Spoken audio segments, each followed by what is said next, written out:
What is good, YouTube, Facebook, however you tuning into the show right now? Welcome in, man. Always a pleasure to speak with you all. Come on here, talk football, talk basketball, talk Dolphins. Big shout out to those who tune in every week, every night, view on YouTube, view on Twitter, view on TikTok, whatever the case may be, man. If y'all are not already, before we get into it, go ahead and follow, subscribe to the channel, click the bell notification to be notified whenever we go live on YouTube, as well as I'm on Facebook. So if you don't have YouTube, for whatever the case may be, I'm on Facebook, I'm on TikTok. You follow me whenever, wherever, however. Last Word Productions. But we should be having some people join up on us shortly. And before we get into all of that, I want to just mention one thing. And this is, of course, is in regard to my Miami Dolphins, of course. That's what we talk about here, the Dolphins, football, basketball. But in regards to the Dolphins, I've been seeing a lot of flake, quote unquote, that my team has been receiving in regards to this whole pay tour situation. I've seen multiple analysts come out and say the Dolphins are mistreating Tua, saying that the Dolphins are pretty much. What's up, my boy? Yo, what's good? What's up, bro? But like I was saying though, so I've been seeing a lot of analysts say things like the Dolphins are mistreating Tua. He deserves the money he's getting. I've seen some podcasts say that Tua it will reset the market. It's just a matter of when. So, and to that, before I even give my thoughts, what do you think about that, Larry? What's your thoughts on that? Um, on Tua resetting the market and we're treating him unfairly. Yeah. I kind of feel like any analyst from the outside looking in would think, oh, we're treating him unfairly, but if they truly stood by the the title of their jobs, they would analyze and see that Tua isn't no Patrick Mahomes, Joe Burrow money type player. And we can't just give just because he has a good story or because he's a good guy, feel bad or feel like we need to give him the market because in my honest opinion, I don't feel like he deserves it. And to say, and that's just the tie into the next question you asked, I don't think he should reset the market just because, like I said, what his production on the field and what he has brought, I feel like he has suddenly in at a good pace progressed throughout the course of his career, but I still don't feel like he should make more than Joe Burrow or Patrick Mahomes. Okay, so let me ask you this because let me ask this because this is some of the arguments I've been hearing from people in terms of him getting the money. One, people are saying what you're saying. He's gotten better every year. He's ranked number one in passer rating, yards per attempt. He led the league in passing yards last year. He's number one in total touchdowns the past 2 years, stuff of that nature. So when people bring these things up, they bring these statistics up, and they bring up now he's actually played a full NFL season without being injured. Excuse me. What do you say in regards to that? Because the statistics are the statistics, and the market is the market. So what is your rebuttal to that? If the statistics is the statistics and the market is the market, let's look at what the team is as a whole. More specifically, since he's a quarterback, we're going to look at the offensive side. Time and time again, we reiterate the same thing. Well, at least I do with my point on Tua and his contract dispute, is that his team is more of the engine than he is. He is a very, like I said, a good guy. He's not a vocal leader. I don't see that out of Tua Tagovailoa, and I don't think that he pushes the needle of the offense like Tyreek Hill, Jalen Waddle, Raheem Mostert, and who I think will have a breakout year, Devon Achon, however you said it. And I seriously think that the offense as a whole is more important than Tua. And it's kind of, I don't want to say bad to say it because I honestly do feel like he isn't our best player on offense, but you got to just look at it like he has not won his division at all. He has not won a playoff game, and the only one that he did play, he only put up 7 points.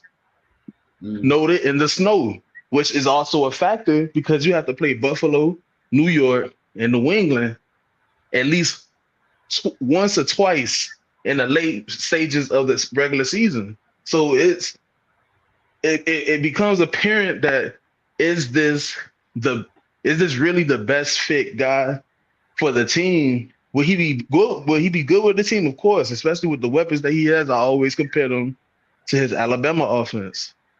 But at the same time, if something was to happen to Tyreek, or we didn't re-sign Jalen Waddle, is Tua really going to be your guy to step up and carry and lead your team to forget the playoffs, double-digit wins? I don't think so. I seriously don't think so.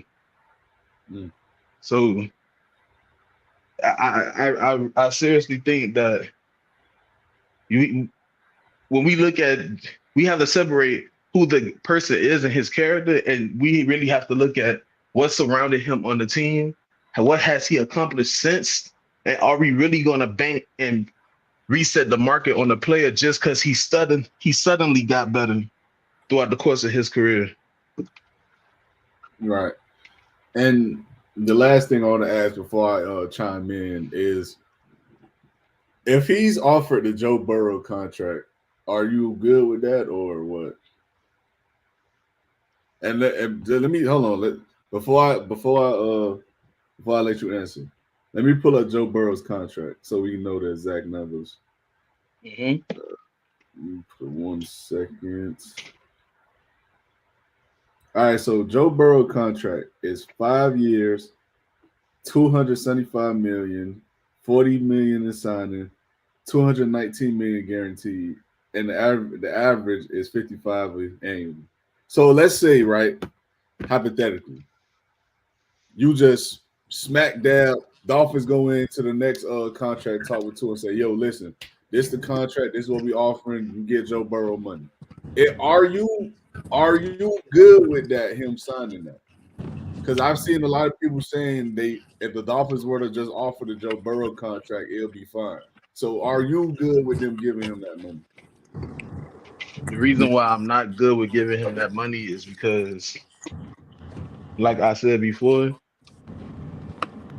look at the body of work of both players that's mentioned. We have Tua and we have Joe Burrow. The elephant in the room already is the fact that Joe Burrow has led his team to a Super Bowl. Excuse me, bless me. I'm sorry. So thank you.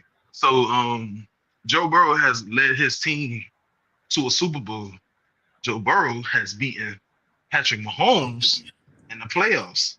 Joe Burrow has led his team to, I believe, a division crown. I don't remember if they did win a division or not. But yeah, they won a division. You see, off body of work and play style, Joe Burrow is a franchise guy. Especially once Cincinnati addressed somewhat the O-line situation. I seriously feel as if Joe Burrow deserves his contract, and I think Tua deserves a more team-friendly deal. If he was to come in and say, you know what, I'm going to cut off a couple of these millions and to ensure that you guys are able to sign some key guys, especially on the defensive side of the field, because that's who we're going to have to start re-signing next. I think I Right. would be happy if he takes a team-friendly deal more than a Joe Burrow style contract. Okay. Hey, Rio, I had to mute you, bro. It sounds like an echo coming in your background. Try to join back up and see if that worked. Cause it's like feedback coming from your end. All right, I got you. Yeah. But so let me go ahead and just give my opinion on the matter. And some of the arguments I've been hearing and that I've been seeing for Tua getting the money he gets is one because the cap went up. Of course, the inflation is a real thing in the NFL, just like it is in society. It went up from, I think it went up 13% or something like that. So naturally, that just means players are eligible to make more money because teams have more money. I mean, that's just what it is. So, For sure. and you topple that with the fact that he has the numbers to come into the office and say, listen, I've done X, Y, and Z this amount of 2 straight years now. I've been in the MVP talks 2 straight years. I've been a Pro Bowler. You know, I've led the league in passing yards. I've led the league in passing rating, things of that nature. Like he has, in my personal opinion, I believe he has the leverage in the situation because for one, the Dolphins have done nothing but the last 2 years and pretty much co-signed Tua this entire time. They let it be known he's the guy. Now, 3-4 years ago, when they was going after Watson, Brady, possibly at one point, they was talking about bringing in competition, stuff like that. Then this stalemate at the contract talks would have been a little bit more understanding. But the fact that we're 2 years in now, you've already put so much in and invested so much into the guy because you literally went out and hired a head coach to fix the quarterback position. You went out and got the receivers you have to fit his strength. On top of the fact you went and got the running backs you got to again fit the play style he's accustomed to playing. So when you look at everything from that perspective, it should be a no-brainer that he receives his extension. The problem is I completely agree. I don't think he's worth 55 plus annual money. I don't think that's him. And that's not to say he's a bad quarterback, but the facts are the facts. We can sit here and talk about the numbers all we want. The fact is, when it comes late season, when it comes to late December and you playing into January, he's horrible. I mean, I went over the numbers multiple times. I'm not going to keep beating a dead horse, but at the end of the day, those things matter. And if you have a quarterback who can not only perform well down the stretch, who can't not only perform well down the stretch, you also have a guy who doesn't perform well in general against playoff teams. I mean, let's not forget this dude was bad against Buffalo in both games last year. He was bad against the Eagles, bad against the Chiefs in both games last year. So this isn't a guy who you could sit on, hang your hat on, and say, "Oh well, at least in the regular season he's money." And come late season and postseason, you know, it's a little hiccup, but he still gets the job done regular season, and that's just not the case. Tua, in my personal opinion, it would be nice for him to take the team friendly deal, but I just know that's not realistic because at the end of the day, he has the numbers and he has the argument to get a contract that's on par with these guys at the bare minimum. He has that. So Yo, I get you. it's good now. Yeah, you good, bro. You All go right. ahead. What you think about all of that? Like if you So, didn't hear yeah. the first question, my first question was I was asking, do you think it is justified or you think it's right that people are saying that Tua is getting unfair treatment from the Dolphins and they should just go ahead and give him the extension? And the second question was about the Joe Burrow contract. I think you heard that one. Like, if he was offered a Joe Burrow contract, would you be fine with that? Well, and what was Joe Burrow's contract? Let me read it one more time. It was 5 years, 275, 40 million signing at signing, 219 guaranteed, and it's 55 annually. I mean, let's put it like this first. I'll answer the easier question first. Why the hell would he get Joe Burrow's contract when he did nothing of what Joe Burrow did in the playoffs? Then that man made was he in the Super Bowl? His Yeah, Joe. sophomore year, They went to Super Bowl. second They year, went to Super Bowl. Yeah, his yes, and third played a year. good Rams. Oh, third year. Oh yeah, because he didn't play his first year. He didn't play his first Yeah, year. he tore his And ACL. Yep. yeah, okay, yeah. So yeah, his third year. What did Tua do his third year? Man, you'll get I'll his wait. mind. I'll wait. Like, yeah, nah. So that question right there is easy. That's not. He should not get that contract, none whatsoever. And if he do, I'll go to Hawaii and drop a bomb in a volcano and run. Like that's crazy. But and the first question was about what, like, just the fans justifying. Yeah, like basically contract. a lot of the analysts and fans are saying the Dolphins are mistreating Tua, basically saying he deserves his money. He needs to go ahead and get the extension. And a lot of people, like I just told Larry, a lot of people are saying they believe Tua should reset the market. They believe he should be the one to reset the market, and pretty much they essentially saying the man might have a chance to get 60 million annually. That's what I've heard from some people. Because of, like I told Larry earlier, because the inflation to the market and the percentage of the cap went up. So a lot of people saying that's a real possibility. Well, if it does happen, that'll be insane.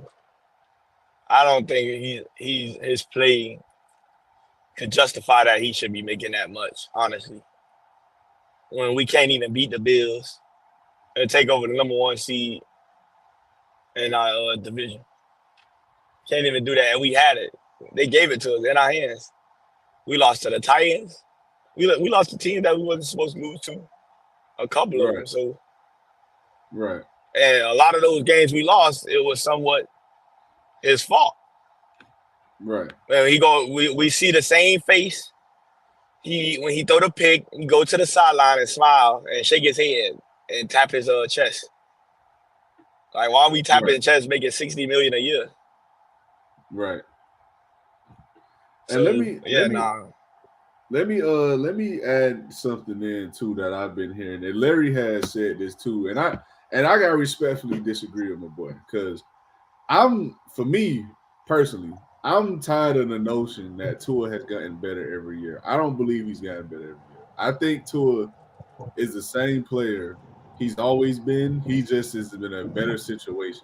Because when we look at it, matter of fact, let's even pull up the numbers. Let's even pull up the numbers, because I want everyone to hear this. And we look at it from how he plays late in the season, and not only late in the season, but when we look at him through his readings, he's significantly worse from his first to third read. It's a huge drop off. So, yeah, hey, oh my God, you just said something. Not to cut you off, bro. I'm sorry. I'm sorry, but bro, I said that every game, and I've said that to people that I'm watching the game. I think Larry know I say this. Bro, as soon as Tua throw the ball, if he hikes the ball in 2 seconds, if he get rid of the ball, 90% of the time it's gonna be a completion, because that's his first read, bro. If he holds that ball after 2 seconds, all hell is gonna break loose. Exactly, and that's thing. A good point. That's a good point. And that's my thing. And when we look at him throughout his career, the man all time in December, January, he's 10-10, 24 touchdowns, 18 interceptions, under 64% completion, and he has an 85.4 passing rating. I mean, this is significantly worse than what he has shown on average in the earlier parts of the season. On top of the fact, like I just reiterated, and I had the numbers before, I'm gonna find them again and let it be known. But when he goes from his first, second, and third reads, he dramatically gets worse, and it's really telling. So I don't really believe Tua got better per se in terms of he's a better player. I just think he's in a better situation. I that's what I believe, and that's another reason why I believe we can't be too hasty giving this dude franchise caliber money, and he's not really showing the capabilities to become a better player each and every year. Like a perfect example of someone who got better each and every year was Josh Allen. Josh Allen got better every year he's been in the league. You can even look at Jordan Love recently. He got better literally throughout the season. So I think we have to start being honest and look past the numbers and actually look at what film tells us. And when you look at the film and the advanced numbers and metrics, sometimes Tua's the same guy. It just looks better.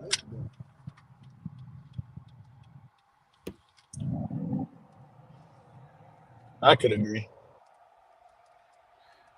You got anything else you want to add, Larry? I don't know if he there. But let's Nah, man, I ain't got nothing else to add. Go ahead. All right.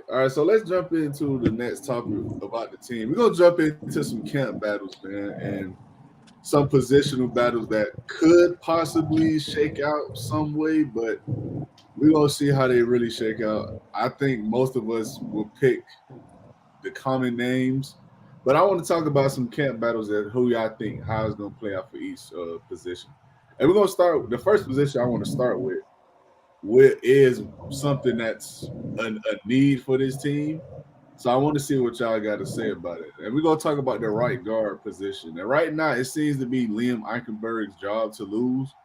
But it has been reported that Robert Jones will have an opportunity to win the position. So between Liam Eichenberg and Robert Jones, who do y'all favor to win the position and to start week one?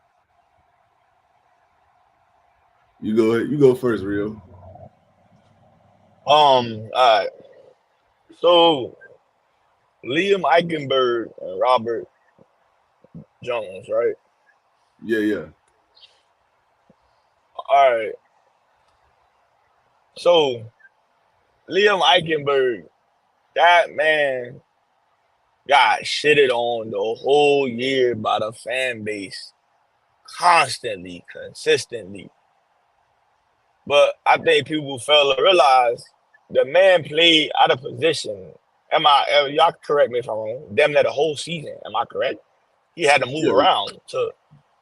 Yeah, you're right.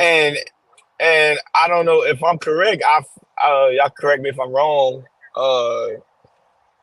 Isn't his true position right guard? Yeah, that's correct. So Robert Jones, I'm not gonna lie, he's a solid lineman, but it might surprise people. I don't know, but I feel like honestly, I could give him this year. Let him start where he's supposed to be at. Let him be comfortable. That's like putting outside linebacker in a box or something like that. That that normally don't play that and got to move around because of the team. Right. Out of position player, like that's like putting a safety at corner and expect him to play man backside. Right. I mean, it's a little different, but you get it. But nah, I feel like Liam Eichenberg should win that battle. He should remain consistent and stay throughout the whole training camp. He'll be the top guy. I would be surprised, honestly, if he not. Right. Okay. What do you got to say in regards to that, Larry? I think familiarity wins. I would like to believe that Liam Eichenberg will start the season, but Robert Jones, especially as a fill-in last year when dudes got hurt because we did have issues on the offensive line, did come in and play pretty well for what he was asked to do. He wasn't asked to come out there and become the next Zach Martin or Quentin Nelson, but he was asked to fill in, and other than false starts and a few holes, I didn't really see him do anything per se bad. as a backup offensive lineman. So that's pretty much why I do believe that he is getting some starting snaps and he will be competing for the starting right guard position. What I think is really important is that Liam Eichenberg realizes that this is it. If you can't get on the field and produce and stop, giving up rushing. I mean, giving up rushing lanes basically because we couldn't. It was almost non-existent to run on his side. So I hope this lights a fire up under him, and he realizes that this is it. If I lose my job to Robert Jones, I'm not getting re-signed. Like, there's no way he returns to Miami if he doesn't win the starting job. It almost might come to the point where he might have to get traded for a late round pick because at this point it's looking like a failure. So I would say for now to answer the question that I do think Liam Eichenberg would be the starter, but if he loses this camp battle, that's it for him. Right. And I agree. I agree with both of you. I think Liam Eichenberg is going to be given a job. Not because I just think he's just that much better than Robert Jones. I just think the Dolphins got too much invested in him. I mean, we can't forget, man, they traded up to get this dude. They traded up 8 picks to get him. I believe in the second round they had got him. So this is a dude they have investments in, and they're going to try to make it work. Because as we all know, that's what Chris Grier does. He tries to make his draft picks work by any means necessary. He doesn't give up on these guys. So, but I do agree with you, Lady. I think this is it. If right guard, if he can't find something there to make a living on, I think this is it. I really do. And the next position battle that might be somewhat not that interesting, but it could be impactful to the team. In my personal opinion, I think you got to go with Nick Needham and Chandler Smith battling it out for the third corner on the outside on the boundary. Because of course we got Kendall Fuller and Jay Ram, but there's no telling what injuries in this league and the injuries we've seen in our secondary last year. I mean, Eli Apple started 12 games for us because of injuries. So it's no telling what you can see happen on any given Sunday. So you need a third guy that you feel comfortable coming in and playing starting snaps. So between those two guys, who do y'all feel as if will have the edge and why? You go ahead and go first, Larry, this time.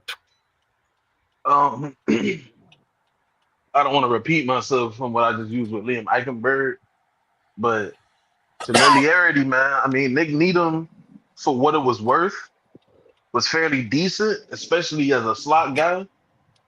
But the torn ACL is what's going to be seriously detrimental to that. Like, how well would he look moving, getting out of cuts, and things of that nature. But I think this is going to be a tough battle because you have to almost look at the young guy and think, this is your time to prove it, because he didn't get any rookie time last year. He didn't get any time to come in and show that he was worth a second round pick. So I want to give the edge to Cam Smith just based off injury, based off being in the league, understanding how everything is in the league, like the logistics and everything. I do want to give him that benefit that he's going to come in and take basically the slot corner job. And he's a rangy guy at 6'2", good speed and everything, but it's tough, man. It's tough when you got a guy like Nick Needham coming off an injury. He's trying to prove himself as well, that he can still be in this league and be productive on the Dolphins. So I'm leaning towards Cam Smith on this one, just because of the severity of the injury that Nick Needham is coming off of. Okay. What you say, Rio? I ain't gonna lie to you. This one ain't hard for me. I know Larry know who I like. I love and it's crazy because I love Nick Needham. How tall that boy is. He probably like 5'11", probably Yeah, that shit, 5'10". man, that shit dead. I don't care about no injury. And that makes it even worse though. It makes it even worse. I'm not gonna lie to you. It makes it worse. It makes it so bad because of the injury. But I feel like honestly, the gap was already gonna be there. The gap was gonna already be there with Cam Smith. That man is a dog, bro. I seen it firsthand in the preseason game. Yeah, it's a preseason game, but I seen it firsthand in the preseason game. The man messed up his shoulder in the preseason game because he was playing so hard and diving for the ball. Like he dove for a deflection and got it too. That man is dog. Like it was a play. It was they was in the zone, but he peeped. Dude running a crosser. He's like 6 yards behind him. Hustle, catch up, knock down. Like I already seen it, bro. I already seen it from the beginning, and I'm so passionate about it because that man finna be a starter in the next 2 to 3 years. The only reason why he didn't play last year is because of Fangio. Fangio didn't. He's an old school guy. Cam Smith is he's like a NBA young boy like type of vibe player in the NFL, like George Pickens on the other side of the field. Not saying he gonna have the same, stature and stardom as how George Pickens did when he first got there, but he could be there. He could have been that. But Vic Fangio is he's an old head, and that's how they roll. And I know firsthand how it is to play with coaches that's like that, or is not gonna let you, get to your full potential because they holding out. They trying to hold you back. But like I said, Nick Needham is he's a good corner, slot corner. He was a good slot corner for us before he got hurt. But that and then them ACL.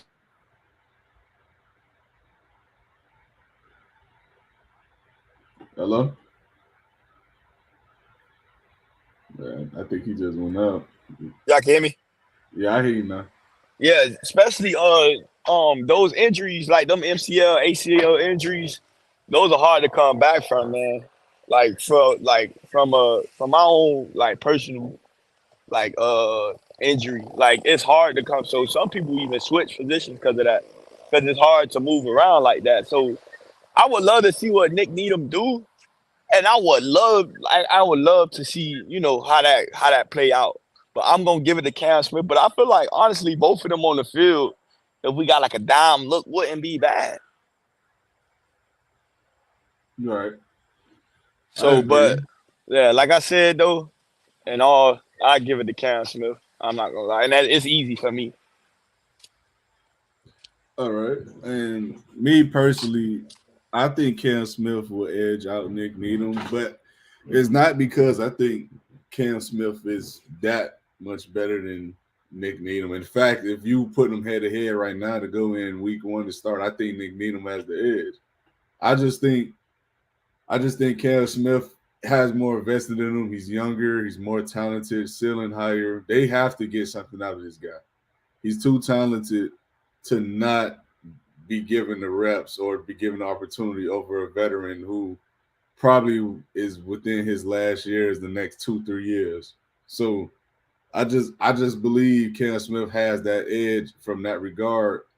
Now, in terms of, I've said this to both of you all before. I'm not a believer that he was screwed over by Fangio. I do believe Fangio put him in the doghouse and he never got out of it. I do believe that, but I also have seen and read things that he wasn't exactly a professional his first year. Like coming to practice late, going to team meetings late. Arriving late. Coming to practice late, going out all kinds of night. I get it. You're a young nigga. You got money. I understand.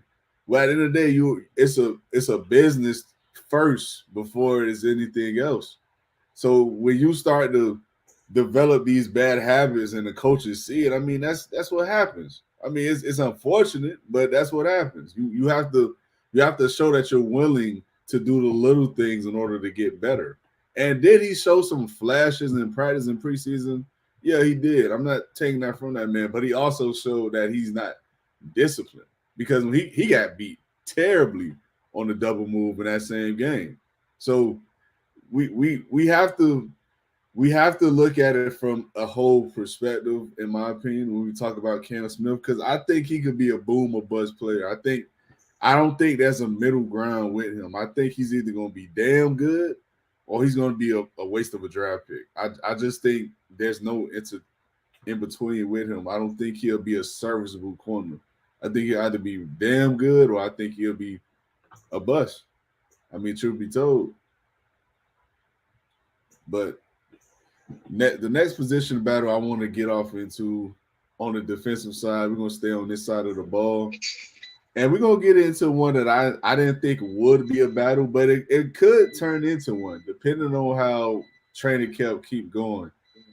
Let's talk about Jordan Brooks and Anthony Walker, man. So Jordan Brooks and Anthony Walker both were signed this offseason to pretty much replace snaps with Jerome Baker leaving and going to Seattle ultimately. So, like, who do you like to edge out who in terms of that matchup between Anthony Walker and Jordan Brooks? I have Jordan Brooks, honestly.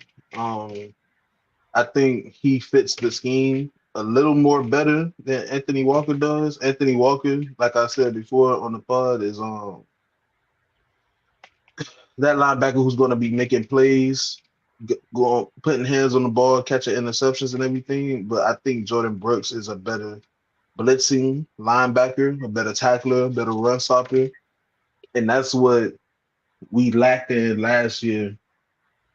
Other than, of course, creating turnovers at the linebacker position, but just making tackles. Like, making tackles was a huge issue for us last year. And with Anthony Weaver coming in and his defensive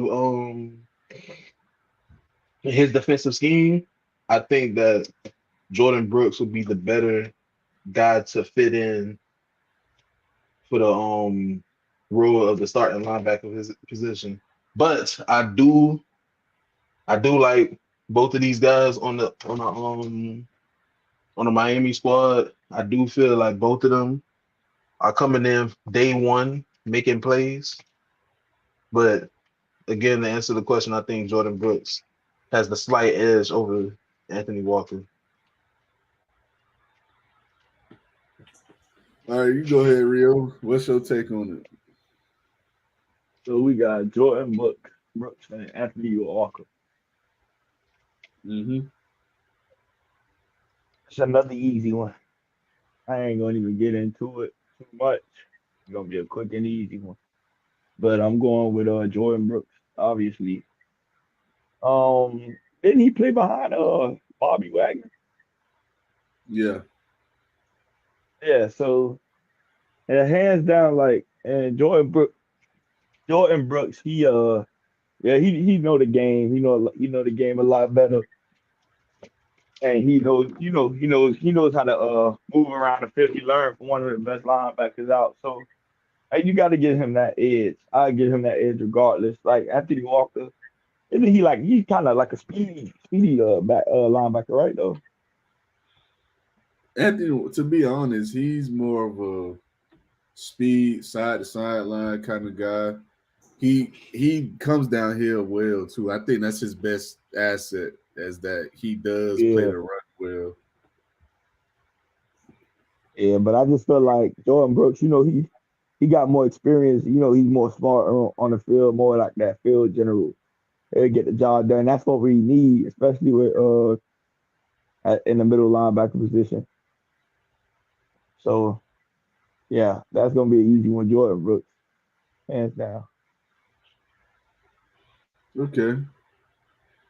For me personally, I do agree with both of you. I think this is Jordan Brooks' job. I think Anthony Walker will be a specialist kind of guy. He'll come in on to relieve one of the linebackers, whether it's David Long or Jordan Brooks, because I think he would be a Mike Oria. or your inside, not inside, outside linebacker. I think he can be capable of either one of those things because of his quick foot nature and just pretty much his ability or his wherewithal is just to find the ball and stick his nose where the ball is. So I just think he'll be good regardless of where he comes in. I just think he'll be a guy that relieves guys because he has his injury problems as well. And I don't think that's someone you can depend on to be your every down backer, if I had to say so. But let's get into another position battle who I think could end up being interesting and probably deciding somebody's fate. So we got a three-way position battle.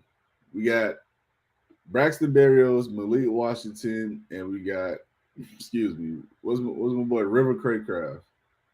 So we all know the top three are going to be Hill, Waddle, Odell. You still need at least two other guys. So between the three guys I just named, who do y'all think will have what edge? Now, to keep in mind, Malik Washington, it's been said throughout practice and training camps, mini camps, he's looked good so far. So if y'all had to put y'all money where your mouth was, who y'all taking to take those last two spots to get into a full rotation? You go first, Rio. So we picked three. Huh? Yo, Yeah, what you had said? I said we're picking two out of the three or just one? Yeah, two out of the three. Woo. That's kind of crazy, man. Dang, that's crazy. Mm-hmm. That's a crazy one because you got Braxton Berrios that also did never mind. Surprisingly, I'm gonna go with River Craycraft first. I Okay. love Kraft singles mac and cheese on God. That boy, yeah, he played, he did his little dollar. He had some good plays now. So and Barrios, I think he was more of like a household. I don't even know why, but he was on that little team that played down here. So that's why his name buzzed a lot more. But honestly speaking, like, and he did what he did, but he didn't really do too much for real. Like, honestly speaking, he didn't really do too much. He was more doing fair catches and for punt and shit. So and he probably will still be on the team for that. So I'll go with River Craycraft only because he's been there, and obviously because he's been there and he's proven himself. But I'm gonna go with Malik Washington. I heard some good things about him, and he's young, and I've seen some good plays from him already. So yeah, I'll go with Craycraft first, and then take Malik Washington, the young speed guy. Let's see what he got going on, see what he can do. Okay. Well, who you got, Larry? Honestly, I ain't gonna lie, fuck you. I was gonna take. Honestly, I was gonna take those two guys. I was gonna take River Craycraft and Malik Washington. I was gonna take Craycraft because he just seems to be Tua's favorite bailout guy. Like a guy he could look across the middle, or like when he takes too long during plays, he just always seems to find this guy on third downs. Okay. On third downs inside the red zone, he just always seems to find River Craycraft.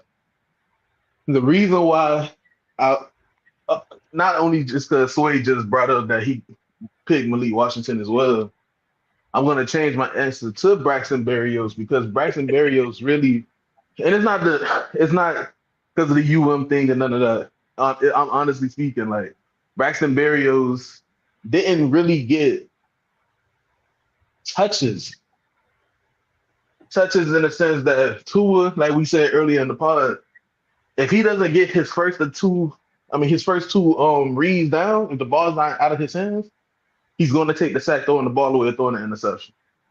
It's one of the 33% chance he's never creating a play And that's the 1% where he did create a play against New York Giants, I want to say. It's 2 years ago against the Ravens.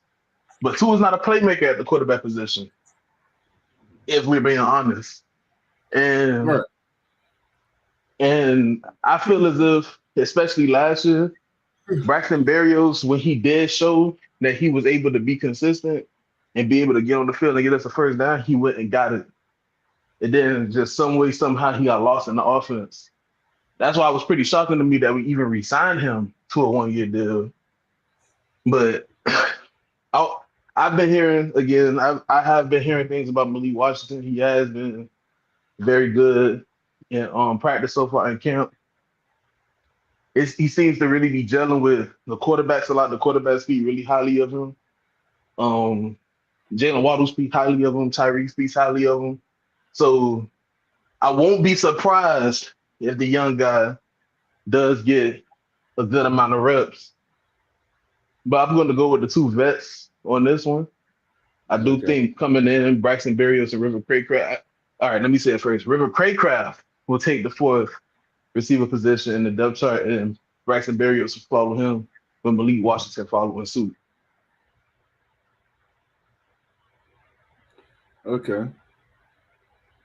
So, me personally, if I had to pick between the three, I'm going with the same two real trolls, and here's why. I think the only reason why Braxton Berrios is still on this team is because he was at one point a Pro Bowl specialist, kick returner, punt returner. So I think that's why he's still on the team. But however, I think the Dolphins will realize they have more than capable of enough guys on that roster to do that job, whether it's Devon Achane, whether it's Javier Wright, whether it's Malik Washington, who we're talking about, or whether it's even Jalen Waddle or Taj Washington or Tyreek Hill, if you want to put him back there. Like, they have an ample amount of guys who can do the job just as well as Braxton Berrios, if not better. And I do agree. I do agree that he wasn't given the touches last year because he kind of got lost in the offense. But I think when you have young guys like Malik Washington, I think with their play style and how Mike McDaniel runs his offense, I think he will find ways to get the ball in this dude's hand because he's just a playmaker. And like you just alluded to earlier, that's what the league is now. It's a playmaking league. It's almost positionless in terms of running backs and receivers at this point. Like guys line up in every which way they can just to get the ball in their hand. So I think that's what it comes down to. Who can you design more looks for, and who you think you can get open and say it looks more often than not. So I think that's why it comes down to those two. That's a key word right there that you just used, bro. I've been wanting to say it this whole time, but it's who can get open. Who can get open? The reason why I feel like the reason why Braxton Berrios wasn't getting the ball that many touches, he wasn't getting open. I don't really know him to get open. It's more of short check downs or a corner out or a petty corner out or something quick, and he go. But to get open, actual run routes and gain separation, he doesn't. I don't think he has that. Cedric, that was Cedric Wilson last year, right?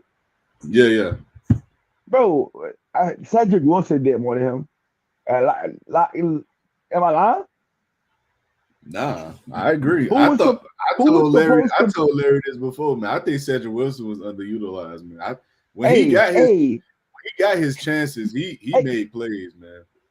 Exactly. And then, if I promise you to God, if Tua makes that throw, what game was that? Well, Cedric Wilson was wide open. If he makes that throw, Cedric Wilson is still a Miami Dolphin. I feel like that. I honestly feel that way, unless something else was going on. But that man make aggressive catch like you could. He don't even have to gain the separation. He's gonna go up and get the ball. Right. So that's why Berrios is out. And again, we got 3 running backs. Yeah, I even put Jalen Wright back there at punt return, kick return to go fair catch. And he'll probably make something happen before Barrios did. All I seen from Barrios when he returned was him running, he'll slip, fall, and punch the ball and it'll fall on the floor. Because he almost got through. Like, let's be honest. Like, I know y'all can picture that. It was happening the whole year, bro. So, Yeah, you're like, right. and I get it. Like, no, and don't get me wrong, I'm not bashing. He's not like a bad receiver, but bro, Malik Washington is the clear answer. Let's see what the young bull could do. Barrios, yeah, whatever you did for Miami, which was nothing, but yeah, that was Okay. another shot, Larry. My bad, bro. I had to get. I mean, but let's get off into the last notable, in my opinion, position battle, and something that I see people actually saying this can be a position battle because of play style and play calling. So the tight end position with Jonnu Smith and Durham Smythe. I know y'all both gonna say Jonnu Smith is getting the job, but listen, man, I'm telling you, these reports that's coming out is saying it's more than likely they're going to split snaps between Jonnu Smith and Durham Smythe. So That's fine. if y'all had to pick who comes out and starts week 1 as the certified starter, though, who y'all got? Man, oh, go ahead. Who you want to go first? You go ahead, bro. You can start Darren Smythe first. It don't matter, bro. Like people like high school, college. You know, the starter, the real starter. You know, he comes. Went to practice late, so they gotta set an example. He was out drunk the night before, walked through, came to walk through, Right, was drunk and some shit. And he gonna get the punishment. But we all know who really finna come in the game and actually get stuff done down the field. right, And that's gonna be John Smith. So you could start during somebody, give me Flower, he been here. Yeah. Go ahead and get the first quarter or whatever. But it'll be 60-40 or 70 shoot. Might be even 70-30 if you want to be honest. And definitely Durham Smythe is not getting more targets than Jonu Smith. And they're gonna have more pass plays for John with Jonu Smith on the field than they would with Durham Smythe. And if they do have a pass play or two, or maybe three or whatever, it's because the defense will probably know they'll try to get like something going where, oh, let's get a diversion going where, oh yeah, I think we finna run the ball because Durham Smythe in the game, he'll get a pop pass, might get a little corner out to the end zone for a little petty 2 or 3 touchdowns for the season.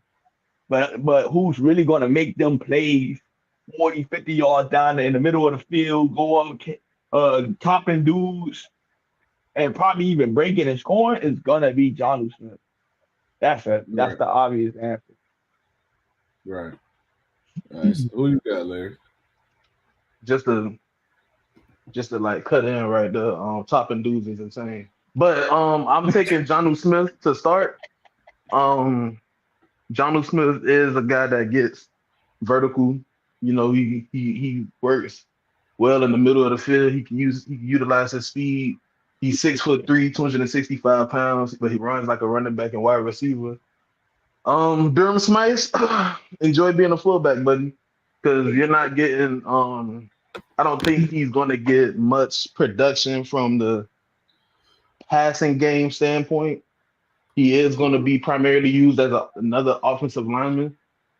I know we still do have Alec Ingold, so I think we're gonna use sets like that to try to help with the running game, which is why getting John Smith was so important, because we basically have a third wide receiver lined up with the offensive line who could also block pretty well. So I could just see the sets now with like the 5 lineman tour, most of the A-chain, Ingold, Durham Smythe, and John Smith. And that's a tough matchup to go against. Right. Especially with Alec Ingold coming out of the backfield, he could catch the football, he could run, he could put his shoulder down and run somebody over. John Smith shaking bait, jumping over somebody, and Durham Smythe's gonna be sitting there blocking, helping the offensive line. Like I love the idea. Durham Smythe can start. Just like Rio, he can start. He's not catching the football unless there's like a delayed fade or delayed flat. We just have to call a spade, or orange, apple, apple. Durham Smythe is not as dynamic or a better tight end / football player than John Smith.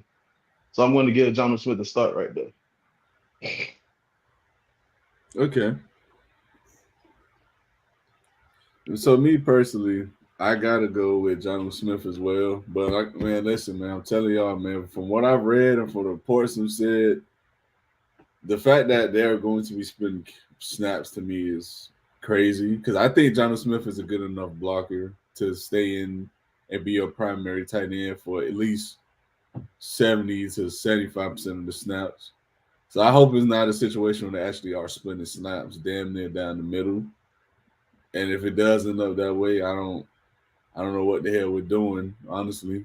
But I got John Smith, man. There's no need to overthink. He's a better player, better receiving threat, better athlete by far, better route runner, better everything. I mean, it's just that simple. But let's go ahead and get into our last segment, man. We haven't done this in a while, but we're gonna go get into a would you rather, and of course it's a Miami Dolphins edition. So we're gonna make this one a little interesting. We're gonna make it a little interesting. We're gonna do a would you rather Miami Dolphins running back duo edition with Raheem Mostert and Devon Achane. So, Hey, yo, let me say something real quick before we get into that. Because I was going to wait till the very end with the last comments. But y'all heard it here first. I seen it. I see it. I don't know why I see it. I don't know why I see it. But I feel like Devon Achane and Jalen Wright might be the future, bro. I don't know why I feel that way, but I feel like that might be the future, but y'all heard that shit here first. Oh God, y'all heard it here first. Go ahead, bro. Oh, no, that's all good. So, would you rather Raheem Mostert and Devon Achane running back duo edition? The first duo up, we're gonna go with Saquon Barkley and Kenneth Gainwell in the Eagles. You go ahead. You go first. The Dolphins. Okay. Poops. Next. Wait, who was? I'm sorry, who was again? Kenneth Gainwell and who? Saquon Barkley. Man said Kenneth Gainwell, bro. Like the definite reason why I'm going with Miami on this one is not only because of talent, because I do feel as if Saquon, talent-wise, is a top running back in the NFL, but the stats are the stats and production is production. Hey. Raheem Mostert led the league last year in touchdowns, in rushing touchdowns. And Devon Achane in 3 games accumulated, 700, 800 yards rushing? 7 touchdowns? Mm-hmm. We have No, I'm going with the Dolphins on this one. Now, you was to ask me who was the better running back, of course. Talent, Saquon Barkley, but I got to go Raheem Mostert and Devon Achane. What Saquon did his first year? Hey, his first year? I think he was top. I think he had 1,000 yards. You said he had what? He had 1,300. I remember. Yeah. Hey, how many Achane had? Like 8. Nah, I think he had 9 something. I don't remember. I'm not gonna lie. Hey. But all right, the next duo, Bijan Robinson and Tyler Algier. But he had 800 on the dot. This one, I'm not gonna. This one is actually interesting. I'm not gonna lie, because Tyler Algier is not a pushover by the slightest. I'm going Miami because they're more dynamic. Yeah, as a whole. But dude, Bijan Robinson, bro, that's the future. Yeah. Tyler Algier, he is a very good running back. Bijan Robinson is the future, bro. If Atlanta play their cards right, he could be a very, very good NFL running back. Nah, he gonna be gone, bro. He ain't doing it down there. Them boy got too much age going on. All That's right, crazy. so who you got, Rio? Oh yeah, the Dolphins for sure, bro. Bro, you're talking about A-Chain, bro. A-Train to A-Chain, bro. This man, like, what he did, why, bro, he didn't even play the whole season. 800. Like, are we serious? You like, it's no question, bro. Next. All right, No next one question. up. Next one up. We got Jalen Warren and Najee Harris. Dolphins, dude. Yeah. Easy. Najee Harris can't even find the correct open hole to go through behind his Steelers offensive line, bro. He does get a 1,000 yards, but that's because they fucking run him to the ground. I'm going to Dolphins, man. I'm sorry. If you give Raheem Mostert or Devon A-Chain those carries, I think there's like an 1,800 yard season, bro. Okay. And the last duo we gonna go, David Montgomery and Jahmyr Gibbs. Ooh, I just had this debate with Lamaya a couple of days ago. I'm going Miami, though. Like it, and this one is the closest by far than any other one that you. I would say, that you yeah. named. Yeah, that's the closest one for real. Jahmyr Gibbs he's gonna be another one of those all around could do it all type backs, especially with the fact that he's very quick on his feet, very fast player, has hands. He's willing to block for his quarterback. David Montgomery, all in the same, except the speed, but he has the power. But us having two speed backs, and I feel as if the fact that A-Chain did get hurt and he still put up 800 yards, 8 touchdowns, it just shows that running back room is very, very dynamic and could have did something, if not did better, of what Detroit had did last year in their running game. So I'm giving Miami it's a very slight edge. Slight edge. Okay. Who you got, Rio? Oh yeah, it's the same, no question, bro. This one is the hardest one, but I am gonna go with Miami with this one too. Because we got, and that is because of more of like Raheem Mostert got power too now. Like he ain't as strong as David Montgomery, but he got power too. But the thing is that he's fast. He's also a speed back, and we have two. So that will be probably what gives us the edge, is because of that speed. But also Raheem Mostert, he does have power too. He can break tackles. Okay. Well, me personally, I ain't gonna lie, I'm going with the Lions. And it's for the reason as you just said. I think the difference is that David Montgomery is a power back. We don't have that. I mean, I know Raheem Mostert isn't soft, but he isn't hard bodied either. I mean, he gets hurt because of it.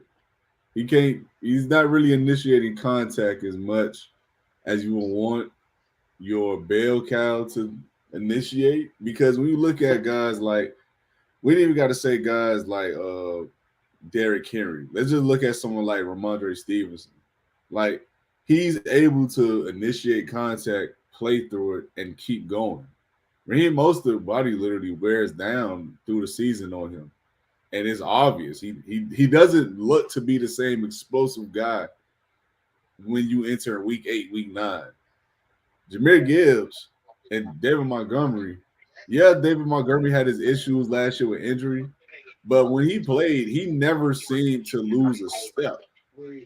And I think that matters, especially when you're talking about splitting carries with someone that's your opposite that could give you a different look in the offense. So, and I think the Lions got that one for me.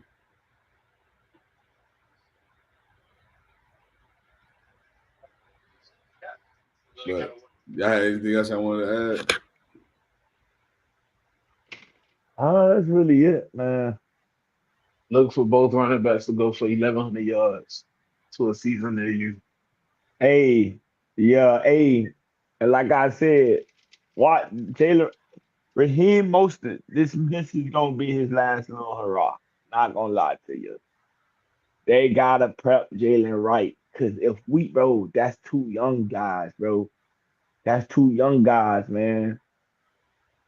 I feel like that Jalen Wright was like a little sneak, little steal, man. We probably could have Raheem Mostert 18 times 2, 2.0. If we could play our cards right, man. We get some line. Let's get some beefy big name guys, man. Run the ball and we have our speed out at receiver. We gotta do something about that. But man, watch Jalen Wright. Telling y'all.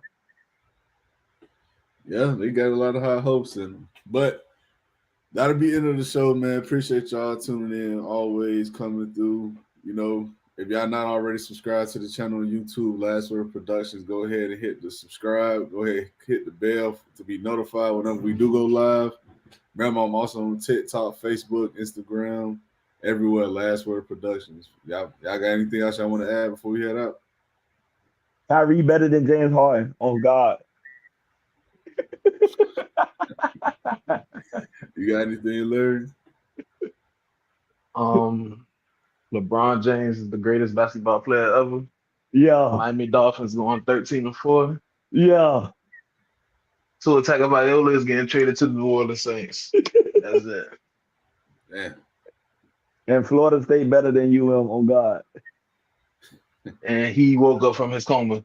All right, y'all. All right, man. All right, y'all.